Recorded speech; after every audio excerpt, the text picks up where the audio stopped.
कोई GTA election नहीं है, ये एक टेंडर है। जिस तरह के विकास के काम में टेंडर जो है निकलता है, इसी तरह से 200 करोड़ में गोरखाओं को खरीदने के लिए ये टेंडर है। जीटीए कोई चुनाव प्रक्रिया है ही नहीं। और मैं आपको एक बात और कहना चाहता हूँ, ये जीटीए केवल कुछ चुनिंदा नेता और कुछ सेलेक्टेड कॉन्ट्रैक्टर के लिए ये जीटीए है। ये जीटीए जनता का जीटीए नहीं हो सकता, क्योंकि ये जीटीए गोरखाओं के सपनों को पूरा नहीं करता, क्योंकि ये जीटीए हमारी आकांक्षाओं के एस्पिरेशन को फुलफिल नहीं करता, क्योंकि ये जीटीए ना अपने आप में कोई कानून बना सकता है, ना रूल बना सकता है। ये सिर्फ एक खाली डब्बा है जो सिर्फ 2-3 लोग इसको बजा करके घूमते हैं। जीटीए के माध्यम से 45 सभासदों को नौकरी मिल सकती है, 2-3 एग्जीक्यूटिव मेंबर के बॉडी को नौकरी मिल सकती है, लेकिन ये जनता का उद्धार कहीं से भी नहीं कर सकता। इसीलिए केंद्र सरकार की ओर से एक प्रतिनिधि होने के नाते जो भी बन पाएगा वो तमाम काम करूंगा, ये जीटीए चुनाव न हो। अगर फिर भी ममता दीदी और टीएमसी या उनके कुछ चुने हुए नेता जानबूझ करके जनता के खिलाफ जाकर के जीटीए को दोबारा थोपने का प्रयास करेंगे, उसको हम होने नहीं देंगे।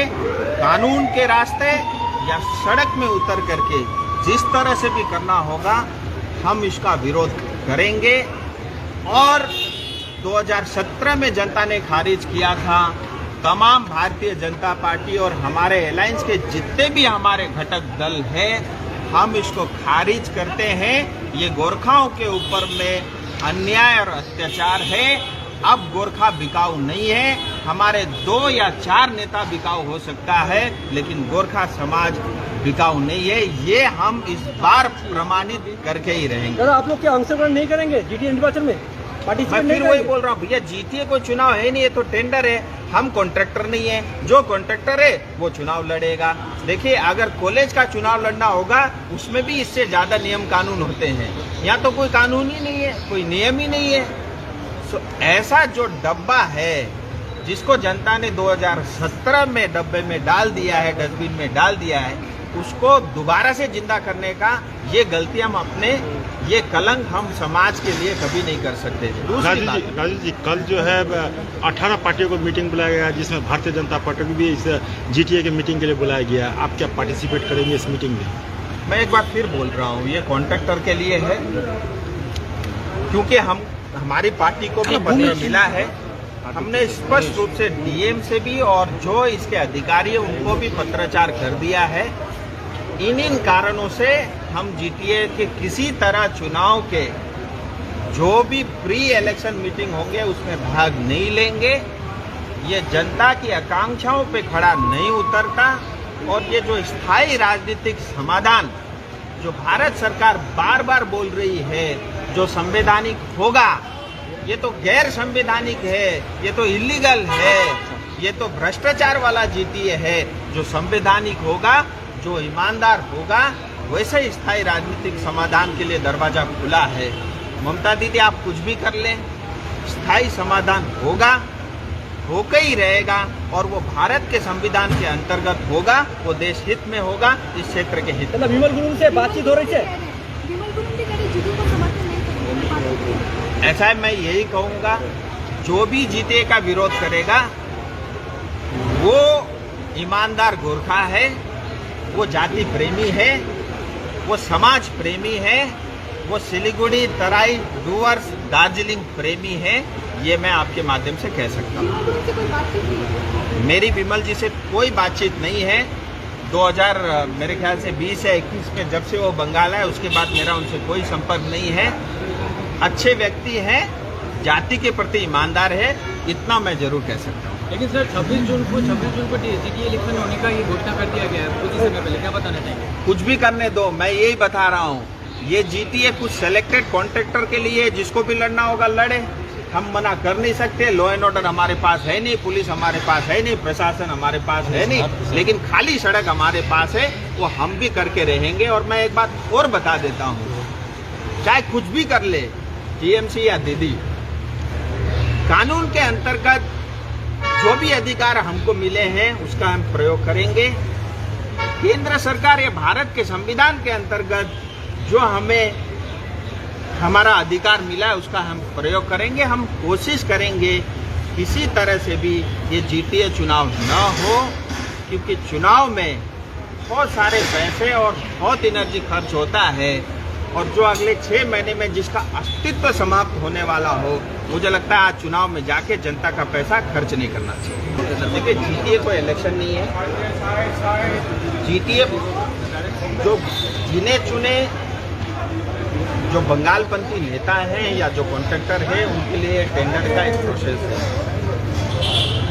क्योंकि भारतीय जनता पार्टी या हमारे अलायंस पार्टी के साथ ही हम कॉन्ट्रैक्टर नहीं हैं। हम किसी तरह का जो है रोड बनाने का काम नहीं करते, हमारे पास लाइसेंस नहीं है, इसलिए हम भाग नहीं लेते। जीटीए ये असंवैधानिक एक बॉडी है, न इसके पास कोई पावर है, न ये कोई कानून बना सकता है, न ये कोई रूल को फ्रेम कर सकता है, और ये गोरखा विरोधी भी है। और ममता दीदी गोरखाओं को लेकर वास्तव में ईमानदार है, तो मैं आपसे एक ही बात पूछना चाहता हूँ। आपने महकमा परिषद अनाउंस किया, फिर आपने पहाड़ में पंचायत चुनाव इलेक्शन क्यों नहीं अनाउंस किया? इसका अर्थ ये है कि इस जीटीए टेंडर के प्रोसेस के अंतर्गत 200 करोड़ में आप दार्जिलिंग तराई डूवर्स की जनता को खरीदना चाहते हो, सड़क पे उतरेंगे, कानून का सहारा लेंगे, लेकिन जीटीए चुनाव को होने नहीं देंगे। उसके लिए हम पूरा प्रयास। दादा, बीजेपी क्या पार्टिसिपेट करेगी जीटीए में? मैं वही बता रहा हूँ, ये जीटीए इलेक्शन नहीं है, ये कोलेक्स के इलेक्शन तो फिर भी इससे ज़्यादा स्टैंडर्ड तो होता है, तो उससे भी घटिया है। तो हम किसी तरह के टेंडर में पार्टिसिपेट नहीं करेंगे। दादा, देखा जा रहा है कि बिमल गुरुंग भी ये जीटीए इलेक्शन लेके थोड़ा राज्य जो भी जाति प्रेमी होगा, जो भी समाज प्रेमी होगा, जो भी दार्जिलिंग तराई डूवर्स की जनता से प्रेम करेगा, वो सब जीटीए के अगेंस्ट में ही रहेगा। जिसको जो है 5 लीटर या 10 लीटर का सेंटेक्स भरना होगा, वो जीटीए टेंडर में जरूर जाएगा, उसको मैं रोक भी नहीं सकता। दादा, दूसरा ये अनुब्रत मंडल जो आज पेशी था सीबीआई कोर्ट में, मगर बोले कि उनका तबीयत ठीक नहीं है, इसीलिए सीबीआई में आज जो इंक्वायरी के लिए पेशी नहीं हुआ है, क्या कहेंगे? देखिए, एक बात तो ये है कि आज पश्चिम बंगाल सरकार के जितने भी मंत्री हैं, वो एक अस्पताल से दूसरे अस्पताल भाग रहे हैं। वो कभी सीबीआई से लेकर के अलग अलग कोर्ट में भाग रहे हैं। ये सिर्फ इसलिए हुआ है कि इन्होंने पिछले दिनों जो पाप किया, अब वो पाप उजागर हो रहा है।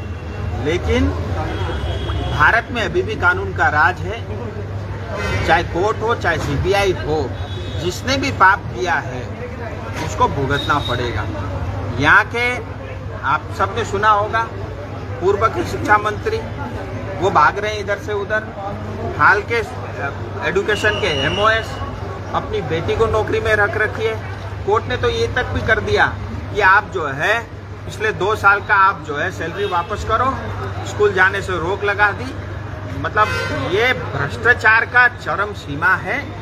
इसलिए आज बंगाल आज डूबा हुआ है, 6 लाख करोड़ के कर्ज में डूबा हुआ है। और आए दिन ममता दीदी सिर्फ घोषणाएं करती है, लेकिन वास्तविकता ये है कि ममता दीदी से लेकर के सारे नेतृत्व पूरी तरह सिर से लेकर पांव तक भ्रष्ट है।